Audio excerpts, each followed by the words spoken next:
Eldest foi uma leitura tão gostosa que não tinha como não se tornar favorito.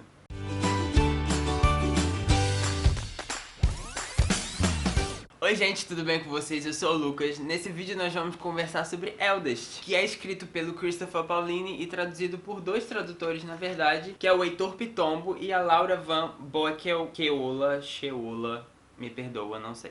Essa aqui é a continuação de Eragon e é o segundo volume do Ciclo da Herança, que é a série toda composta por 4 volumes. E já queria dedicar o início desse vídeo para pedir umas desculpas meio que simbólicas pro hiatus de leitura que eu tive entre Eragon e Eldest. Eu tô devendo a leitura de Eldest há mais ou menos uns 2 anos, sendo que no vídeo que eu fiz para Eragon eu prometi que tentaria ler no máximo um por ano, ou seja, em 4 anos eu terminaria a série. Assim, no máximo, estourando o limite. Mas eu demorei 2 anos para ler Eldest efetivamente, então eu queria de forma simbólica me desculpar ao Eragon, ao Christopher e enfim, e falar que a leitura dos próximos 2 volumes vai ser feita de forma mais rápida, eu prometo. Não quero terminar essa série em 2021, vamos ver se agora em 2020 rola. E por causa desse grande período de leitura entre Eragon e Eldest, eu fiquei meio receoso de começar a leitura desse livro e acabar não lembrando de coisas importantes que aconteceram no livro anterior. E também eu não queria reler Eragon porque eu acho que aí eu talvez abandonasse a série, enfim, eu precisava dar continuidade sem precisar reler Eragon. Minha sorte é que o Iago é muito fã da série, então algumas coisas eu perguntei pra ele, mas eu fiquei muito feliz de saber que no início dessa história aqui existe umas 3 páginas contando o resumo de Eragon pra gente. Tem aqui a sinopse de Eragon, livro 1. Fala sinopse aqui, mas na verdade é o resumo mesmo. E é basicamente tópico por tópico de coisas importantes que aconteceram no primeiro volume, e isso é tudo. Eu não sabia desse detalhe antes de pegar o livro pra ler, então talvez se você esteja meio receoso de começar a ler Eldest porque leu Eragon faz muito tempo, tenta dar uma lida nesse resumo porque eu acho que as coisas vão ficar bem claras. Ele realmente bota ali todas as coisas importantes que aconteceram ao longo do volume inteiro, não é só do final, não é só do início, é ponto por ponto da jornada do livro 1. Então eu fiquei bem feliz de ter isso e poder reviver a minha leitura sem precisar efetivamente reler Eragon e entender as coisas importantes, então eu comecei Eldest muito mais tranquilo. E bem, falando um pouco da história então, no final do primeiro volume a gente tem ali uma batalha, né, que vai ter consequências nesse primeiro volume aqui. Pessoas vão ser mortas e feridas e tal. Uma delas é o Ajihad, que é o líder dos humanos ali da resistência. Ele acaba falecendo no volume anterior e no início desse livro a gente vai ter as consequências disso. A gente vai ter cenas de pós-batalha, tanto de se recuperando psicologicamente, se recuperando de saúde, entendendo mais as coisas que aconteceram. Vamos ter o velório do Ajihad, por exemplo, e a principal coisa e a principal consequência que vai acontecer no início desse livro é a busca por um novo líder. O Eragon vai se ver no meio dessa tramóia, ele vai perceber que existe uma tramóia para a escolha desse novo líder, que existem grupos de pessoas que querem mais favorecer uma pessoa, porque dessa forma vai conseguir o que quer. Então é um livro que começa bastante político nesse sentido, e o Eragon tá bem mais adulto porque ele vai perceber que tem essa tramóia, ele vai perceber qual é o papel dele no meio dessa situação e principalmente como ele deve agir. Então já é um livro que começa com um personagem principal muito mais maduro em vista dos acontecimentos do livro anterior, e isso também é um ponto muito positivo para esse livro aqui. Tendo esse assunto sido resolvido, e eu não vou dizer como ele se resolve, você vai ter que ler para saber, o Eragon ele vai partir para Elesmera, eu nunca sei pronunciar o nome desses lugares, mesmo tendo o guia de pronúncia, eu tenho dificuldade. Elesmera, eu acho feio, eu prefiro Elesmera, mas é Elesmera. O Eragon vai pra Elesmera, que é onde estão os elfos, pra concluir o treinamento dele como Cavaleiro de Dragão. O Braum ensinou algumas coisas no livro anterior, mas eram coisas bem pontuais e mais genéricas do que ele precisava cumprir, e agora o Eragon efetivamente precisa ter um treinamento mais profundo sobre o que é ser cavaleiro e o que ele pode fazer. Então praticamente esse livro todo é a jornada dele indo para Elesmera, já ia falar errado de novo, e o treinamento dele efetivamente quando ele chega lá. Por causa disso, boa parte desse livro são informações que o próprio Eragon vai estar aprendendo sobre esse universo, sobre a magia, sobre o papel dele como cavaleiro, e nós leitores acabamos aprendendo junto com ele. E isso toma praticamente a narrativa de todo o livro. Esse é basicamente o enredo do livro, o Eragon aprendendo coisas e treinando para ser um cavaleiro melhor. Mas uma coisa diferente desse livro aqui em relação ao Eragon é que nós não teremos só um ponto de vista, outros 2 serão explorados explorados aqui nesse livro. O primeiro deles é o Horan, que tá lá na cidade de onde o Eragon saiu, né, do início da jornada dele. Ele também vai ser tacado ali numa situação sem entender muito o que tá acontecendo. Ele não tem notícias do Eragon, ele não sabe o que aconteceu com ele. Então vai acontecer ali uma coisa na cidade natal deles, que o Horan vai precisar se movimentar, vai precisar tomar decisões e vai precisar efetivamente lutar para proteger aqueles que ele gosta e também, de forma geral, a cidade inteira, porque agora todo mundo tá dependendo dele. Também não vou revelar o que é, vocês vão ter que ler pra saber.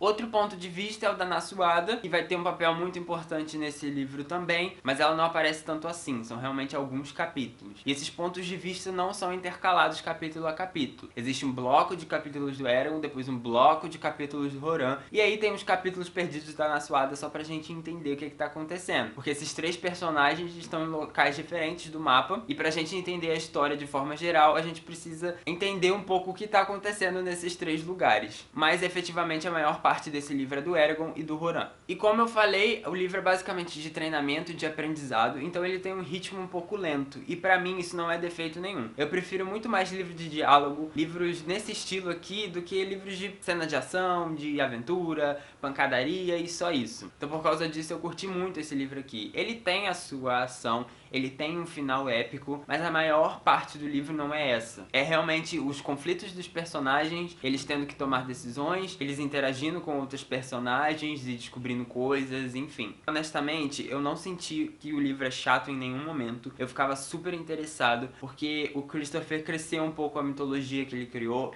ele cresceu as informações sobre esse mundo, sobre o que é ser um cavaleiro, sobre a magia que ele carrega, a Saphira, os elfos, enfim. Então eu achei o livro super interessante.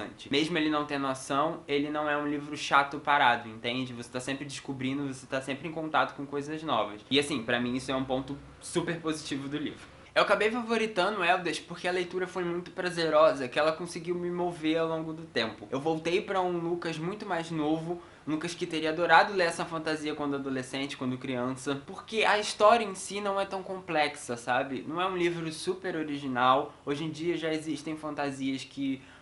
existe alguma peculiaridade na geografia, alguma coisa nas raças das pessoas, o sistema de magia é super criativo e original e tal. E aqui não tem nada disso, mas é uma fantasia tão gostosa que você pega e você só vai curtindo a leitura, sabe? Você não precisa pensar muito porque ela não é muito complexa, mas ela também não é boba no estilo infantil. Então é um livro que você pega pra ler, pra efetivamente aproveitar a leitura. E eu acho que isso tá sendo uma certa dificuldade pra mim, ultimamente, de pegar um livro que me faça ter a sensação boa de ser leitor. Não no sentido de, uau, tô surpreendido com esse livro, mas de, poxa, deixa eu pegar, ler umas pagininhas e me divertir agora. E esse livro conseguiu isso muito bem. Botou até um sentimento de arrependimento de eu não ter lido Eragon antes, ou ter entrado em contato com essa série quando eu era menor, porque eu super teria curtido. Mas também o livro traz algumas discussões sobre pontos importantes que fazem o Eragon pensar e você acaba pensando junto com ele. E em determinados assuntos, o Eragon e a Saphira têm opiniões diferentes, então eles acabam discutindo ali e você vê vários pontos de vista sobre o mesmo assunto, e isso é muito legal. Principalmente se tratando de livros de fantasia, e como eu falei, um livro de fantasia é muito gostoso, né? Então você acaba tendo uma história boa de ler, uma sensação boa enquanto tá lendo o livro, e de quebra ainda tá pensando sobre alguns assuntos. Inclusive eu tive um certo problema com isso, porque quando começou a aparecer algumas coisas legais, me deu vontade de marcar. Mas eu falei, eu acho que não vai ter tantas marcações assim no livro, então não vou marcar não. A minha flagzinha tava acabando, falei, não vou gastar com Eragon não. Com Eldest, né, no caso. Aí deixei passar uma coisa legal, deixei passar outra coisa legal, falei, putz, eu acho que vai ter bastante coisa legal que eu gostaria de marcar, né. Aí chegou uma em específico que eu falei, não, essa aqui eu vou ter que marcar e deixa as outras pra lá, quando eu reler Eldest eu faço essas marcações, mas a partir daqui eu vou ter que marcar. E então o livro só tem 3 marcações, não porque efetivamente só tem 3 marcações que eu gostaria de fazer. Deveria ter várias aqui, mas realmente essa situação me pegou desprevenido. E eu gostaria de ler também essa passagem aqui pra vocês, que foi a que eu precisava marcar, porque eu acho muito atual e só pra vocês terem um exemplo também do que eu tô falando. O Eragon, ele tá conversando com o Oromis, que é um cavaleiro de dragão. Ele é um elfo, então é ele que vai treinar o Eragon, né? Ele vai ser o mentor ali do Eragon durante esse treinamento, então eles têm bastante diálogos. Esse em específico, eles estavam falando de deuses, de milagres e tal, porque teve toda uma discussão sobre a religião dos humanos, dos anões e dos elfos, e aí no final dessa discussão o Eragon fala, parece-me que esse é um mundo muito frio sem algo a mais, da qual o Oromis responde. Pelo contrário, é um mundo melhor, Um mundo onde somos responsáveis pelas nossas ações, onde podemos ser gentis com o próximo porque queremos ou porque é correto, em vez de nos sentirmos ameaçados pelo castigo divino. E ele ainda acrescenta depois, ó: não vou lhe dizer no que acreditar, Eragon. É bem melhor ser ensinado a pensar de forma crítica e poder tomar suas próprias decisões do que ter as noções de um outro alguém jogadas nas suas costas. Você nos perguntou sobre a nossa religião e eu respondi a verdade. Faça com isso o que quiser. Então, além de ter a discussão sobre a religião, o Oromis ainda encerra falando: eu só te expus os fatos, eu só expliquei. O que você decide acreditar ou não é por sua conta, eu não vou te impor nada. E esse é só um exemplo, tá? Tem diversos outros assuntos. E outra coisa que eu gostei muito também do livro, que eu acho atual e acho também que vale a pena trazer aqui pra vocês, é a personagem da Nasuada. Ela é uma personagem que tem o seu papel importante aqui, e ela também é uma pessoa muito boa, ela é correta, ela tem os seus valores, ela quer o melhor pra população dela. Resumindo, ela não é má, ela não quer o mal pra ninguém. Mas ela acaba sendo uma pessoa muito cabeça dura ao longo do livro, e a gente vai vendo que ela aparece no início da história, e depois quando ela retorna, ela é uma pessoa completamente diferente, porque ela simplesmente não aceita outras opiniões, e ela não aceita que existem outras formas de conseguir o que ela quer. Ela quer chegar em algum lugar, e ela quer que o caminho até esse lugar seja o que ela acredita que é o certo. Então ela não sabe dialogar, ela não sabe ver outros pontos de vista para chegar no mesmo caminho que ela quer.